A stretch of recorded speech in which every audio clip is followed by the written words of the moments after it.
Hello friends, welcome to my YouTube channel. So guys, आज के इस वीडियो में हम लोग देखने वाले हैं जो आपका यूपी पुलिस कांस्टेबल का एग्ज़ाम होने वाला है 18 फरवरी 2024 को। सी के मैथ के टॉप मोस्ट इंपॉर्टेंट क्वेश्चंस को यहाँ पर डिस्कस करने वाले हैं। तो वीडियो काफ़ी इंपॉर्टेंट है आप लोगों के लिए, तो इस वीडियो को पूरा ज़रूर देखिए। वीडियो अच्छा लगे तो प्लीज़ वीडियो को लाइक और शेयर ज़रूर करें। चैनल पर नए हैं और जिन बच्चों ने चैनल को सब्सक्राइब नहीं किया है तो प्लीज़ चैनल को सब्सक्राइब करके नोटिफिकेशन बेल ऑन करना ना भूलें। क्वेश्चन है, राहुल द्वारा प्राप्त किए गए अंक जो हैं 100 में से हैं। मतलब प्रत्येक सब्जेक्ट जो है वो 100 नंबर का है। और आगे कहता है जो अंग्रेजी में 85, हिंदी में 95, विज्ञान में 92, गणित में 95। राहुल को परीक्षा में 90% स्कोर करने के लिए सामाजिक विज्ञान में कितने अंक लाने होंगे।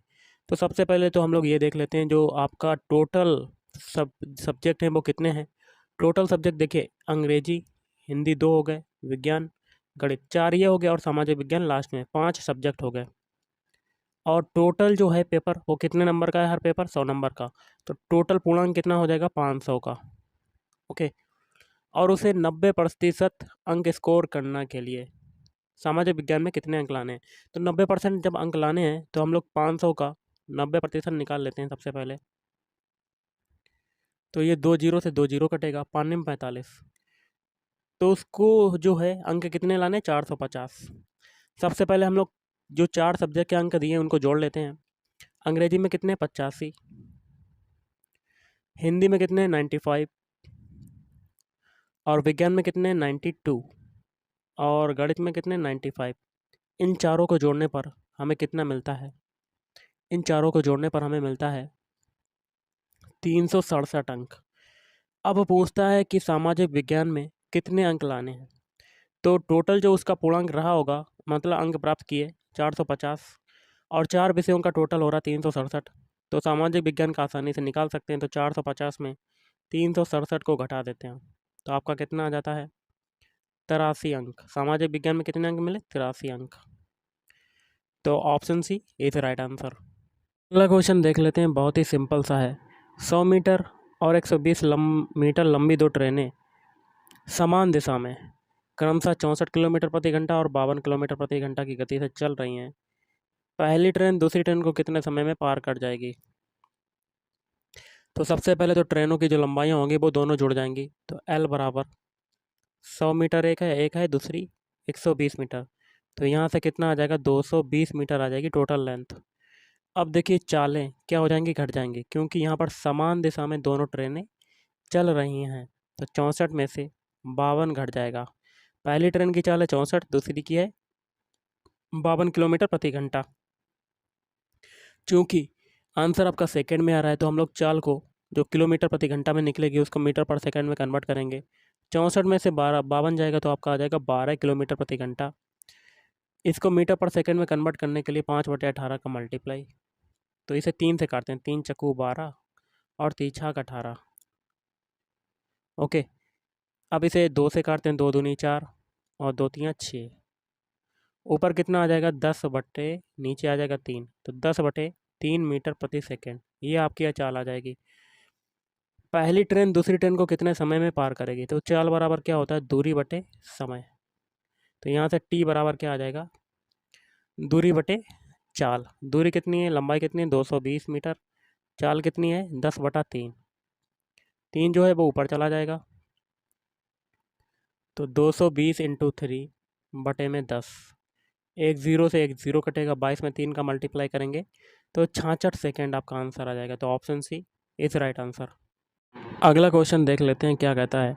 रघु खादी भंडार से एक नेहरू कोट खरीदता है जिसका अंकित मूल्य कितना है, 150 रुपया। MRP लिख लेते हैं, कितना, 150 रुपया। यदि उस पर 20% छूट मिलती है, छूट का मूल्य बताना है। तो छूट किस पर दी जाती है, MRP पे दी जाती है। डिस्काउंट किस पे दिया जाता है, MRP पे। तो 150 का 20% निकाल लेते हैं तो हमें पता चल जाएगा कितनी छूट दी गई, और छूट का मूल्य भी पूछ रहे हैं। तो 150 का 20% निकालेंगे तो 150 गुणे 20/100। एक जीरो से एक जीरो कटा, एक जीरो से ये जीरो कटा। 15 में 2 का मल्टीप्लाई करेंगे तो आपका आ जाएगा 30 रुपया, आपका छूट हो जाएगा। छूट मूल्य कितना हो गया, 30 रुपया। Option A is right answer. अगला जो क्वेश्चन है बहुत ही सिंपल सा है, देख लेते हैं। 3 बच्चों के पास 82 कंचे हैं। टोटल कंचों की संख्या आपकी लिख लेते हैं, टोटल है 82। आगे कहता है एलन और बेन के कंचों का अनुपात कितना है, 2:5। एलन और बेन, इसको एलन को ए और बेन को वी, कितना अनुपात है, रेशियो 2:5 है। और अनुपात सी भी कर लेते हैं क्योंकि आगे बेन और क्रस के कंचों का अनुपात भी बता रहा है, तो नीचे कितना आ जाएगा, 3:4। ओके, क्रस को सी मान लिया हम लोगों ने। अब देखिए जहाँ जहाँ जगह खाली उस पर हम लोग क्या करते हैं, कॉपी कर देते हैं। ये 5 है, जगह खाली, आगे 5 कॉपी कर दिया। अब 3 के बगल में ये कॉपी खाली है तो 3 को यहाँ पर कॉपी कर दिया। अब मल्टीप्लाई कर देंगे, 2 3 6, ये हो गया। 5 में 3 का मल्टीप्लाई किया 15, 5 में 4 का मल्टीप्लाई किया 20। अब पूछ रहा है क्रस के पास कितने कंचे हैं। देखिए टोटल जो रेशियो क्रस का है वो 20 है और टोटल कंचों की संख्या है 82। तो क्रस का हम लोग रेशियो ऊपर रखेंगे और टोटल तीनों का रेशियो बटे में रख देंगे। तो 20 और 15 कितना हो जाएगा, 35, 35 6 41। ये आ जाएगा क्रस के कंचों का अनुपात। तो हम लोग क्रस के कंचे आ जाएंगे, तो 41 से 82 काटेंगे, 2 बार कटेगा। 2 का मल्टीप्लाई 20 में करेंगे तो आपका कितना आ जाएगा, 40। Option B is right answer. अगला जो क्वेश्चन है बहुत ही सिंपल सा है।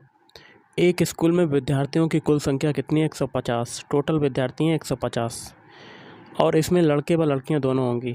इनका अनुपात, इनका जो योग है कितना हो गया, 150, लड़के और लड़कियों की संख्या का।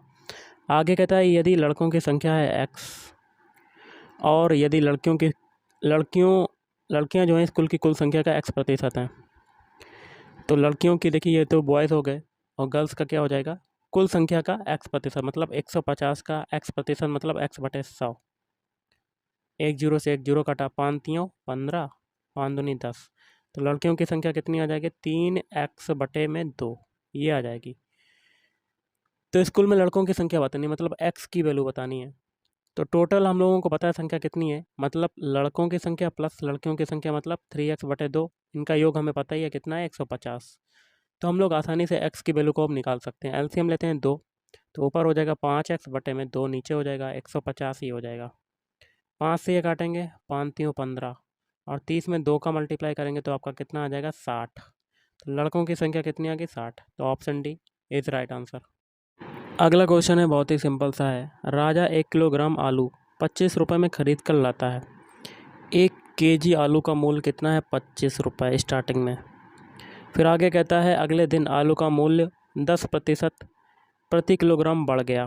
तो 1 किलोग्राम आलू का नया मूल्य पूछ रहे हैं। स्टार्टिंग में मूल्य था 25 रुपया और फिर 10% बढ़ गया, मतलब 25 का 10% हम लोग निकाल लेंगे। तो 10% बढ़ गया तो नया मूल्य आपका निकल आएगा। तो यहाँ पर 25 प्लस 1 0 से 1 0 काटा।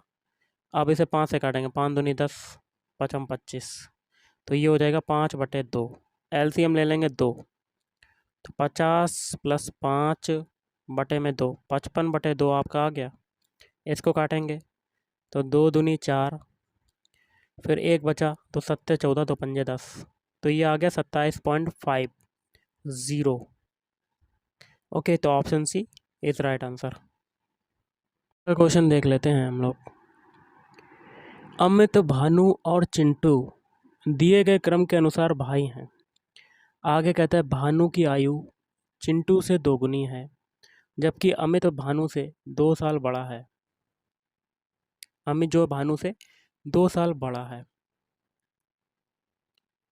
देखिए आगे कहते हैं, स्टार्टिंग में कहता है भानु की आयु चिंटू से दोगुनी है। अगर चिंटू की आयु को हम लोग x मान लें तो भानु की आयु कितनी हो जाएगी, 2x। ये हो जाएगी चिंटू की आयु, ये हो जाएगी भानु की आयु। आगे कहता है जबकि अमित जो है भानु से 2 साल बड़ा है, तो अमित की कितनी हो जाएगी, 2 साल बड़ा है भानु से, तो 2x + 2 हो जाएगी अमित की आयु। यदि उनकी आयु का योग जो है 37 है तो अमित की आयु बतानी है। अमित की आयु मतलब 2x + 2 की वैल्यू बतानी है। इन तीनों का योग पता ही हमें, x + 2x + 2x + 2, इनका योग कितना है, 37। अब देखिए 1x 2x मतलब 3x, फिर 5x, 5x + 2 = 37। पक्षांतर करेंगे तो उधर जाएगा तो 35 हो जाएगा। 5x = 35, तो x की वैल्यू कितनी आ जाएगी, x = 7 आ जाएगा, 5 7 35। तो हम लोग अमित की आयु आसानी से निकाल सकते हैं। तो कितनी है, 2x + 2 है, तो ये हो जाएगा 2 × 7 + 2, तो 14 + 2 मतलब आपका आ जाएगा 16। 16 वर्ष आपका आ जाएगा। विभिन्न विषयों में किरण 43, 39, 51, 37, 39 और 49 अंक प्राप्त हुए। इनका औसत क्या होगा? एवरेज बराबर क्या होता है? पदों का योगफल बटे पदों की संख्या। पदों का योग जोड़ देते हैं। 43 प्लस 39 प्लस 51 प्लस 37 फिर प्लस 39 प्लस 49 बटे पदों की संख्या। संख्या कितनी है? देखिए, 1 है, 2, 3, 4, 5 और 6 बटे में 6 आ जाएगा। ऊपर जोड़ने पर आपका कितना आ जाएगा? 258 बटे नीचे 6 आ जाएगा। काटेंगे तो आपका कितना आ जाएगा? 43। Option B is right answer. अगला है ए किसी काम को 12 दिन में करता है, तो ए का 1 दिन का काम कितना हो जाएगा? 1/12 है। बी उसी काम को 15 दिन में करता है, तो बी का 1 दिन का काम कितना आ जाएगा? 1/15। तो दोनों का 1 दिन का काम निकाल लेते हैं सबसे पहले। ए प्लस बी मतलब 1/12 प्लस 1/15 हो गया आपका। तो 12 और 15 का एलसीएम कितना होगा? सबसे पहले तो एलसीएम निकालना सीख लो। सबसे पहले एलसीएम निकाल लेते हैं। 3 से काटेंगे, 3 चक्कू 12, 5 15। 2 से काटा, 2 दूनी 4 और 1 5। फिर 2 से काटा, 1 और 5। फिर 5 से काटेंगे तो 5। जो आपके फैक्टर है इनका मल्टीप्लाई कर देंगे। 3 दूनी 6, 6 दूनी 12, 12 पंजे 60। तो टोटल आपका हो जाएगा 60 एलसीएम हो जाएगा। तो 5 ऊपर आ जाएगा, 15 चक्कू 60, ये 4 ये हो जाएगा। तो 9/60 आपका आ जाएगा ये 1 दिन का काम। तो दोनों मिलकर कितना काम करेंगे, कितने दिनों में करेंगे? तो 1/9/60 हो जाएगा आपका। 60 ऊपर चला जाएगा तो 60/9 आ जाएगा। इसको काट देते हैं 3 से। 3 तिरका 9, 3 दूनी 6, तो 20/3 आपका आ गया ये। 20 में 3 का डिवाइड करेंगे तो 3 18, 6 सही 2/3 आपका आंसर आ जाएगा। 6/2 सही, 6 सही 2/3 दिन हो जाएगा। तो option A is right answer. और अगला क्वेश्चन है, दो संख्याओं का अनुपात है 3:5। यदि प्रत्येक संख्या में 10 जोड़ा जाए तो नया अनुपात 5:7 हो जाता है। तो नई संख्याएं बतानी है आपको। पहली संख्या को 3x मान लिया, दूसरी संख्या को 5x, और दोनों में जोड़ दिया जाता है 10-10। तो 3x प्लस 10 और बटे में 5x प्लस 10। तो नया रेशियो क्या हो जाता है? 5:7। तो हमें 3x और 5x की वैल्यू बतानी है। 3x और 5x की वैल्यू बतानी है। तो हम लोग सबसे पहले क्रॉस मल्टीप्लाई करके x की वैल्यू को निकालते हैं। 7 का मल्टीप्लाई 3x और 10 में करेंगे तो 7 या 21 प्लस 70। 5 का मल्टीप्लाई 5x प्लस 10 में करेंगे तो 25x प्लस 50। तो देखिएगा, इस 21x उधर जाएगा तो 5x हो जाएगा और 50 इधर आएगा तो आपका कितना बचेगा? 20। इसको काटेंगे तो x की वैल्यू कितनी आ जाएगी? 5 चक्कू 20, 4 आ गई। तो 3x की वैल्यू कितनी होगी? 3 × 4 मतलब 12। और 5x की वैल्यू कितनी होगी? 5 × 4 मतलब 20। तो 12, 20 हो जाएगा। तो option C is right answer. इसका लास्ट क्वेश्चन देख लेते हैं। 150 मीटर एक लंबी ट्रेन, जो कि सबसे पहले लेंथ देख लेते हैं कितनी है। 150 मीटर 450 किलोमीटर प्रति घंटा की चाल से चल रही। चाल बराबर क्या है? 450 किलोमीटर। इसको मीटर पर सेकंड में कन्वर्ट करेंगे तो आप क्या करेंगे? 5/18 का मल्टीप्लाई। ओके, तो हम लोग कर लेते हैं। इसको सबसे पहले काटते हैं। 3 × 18, 3 से काटेंगे, 3 एकम 3, 5 15 और 1 0। फिर 3 से काटेंगे, 2 बार कटा। अब फिर 3 से 150 काटेंगे तो 5 15 50 बार हो गया। अब 2 से ये 50 काटेंगे तो 25 आ जाएगा। 25 में 5 का मल्टीप्लाई करेंगे, 25 पंजे 125 मीटर पर सेकेंड, ये आपका आ गया। तो हमसे टाइम पूछ रहा है, तो टाइम बराबर क्या हो जाएगा? चाल बराबर दूरी बटे समय होता है। तो समय बराबर क्या होगा? दूरी बटे चाल। दूरी कितनी है? 150। चाल कितनी है? 25। चाल है 125। ओके, तो ये आपका आ गया। 125 से 150 काटेंगे। सबसे पहले ऊपर आपकी दूरी आपकी थी 150 मीटर। कितनी थी? 150 मीटर। और आगे भी दूरी है, देखिए 100 मीटर लंबे प्लेटफॉर्म को भी पार कर रही। तो दूरी टोटल जुड़ जाती है। तो 150 में 100 और जोड़ देंगे तो 250 हो जाएगा। तो 125 से 250 काटेंगे तो आपका कितना आ जाएगा? 2। तो ऑप्शन है इज राइट आंसर। तो गाइस, आज के इस वीडियो में इतना ही। थैंक यू, धन्यवाद।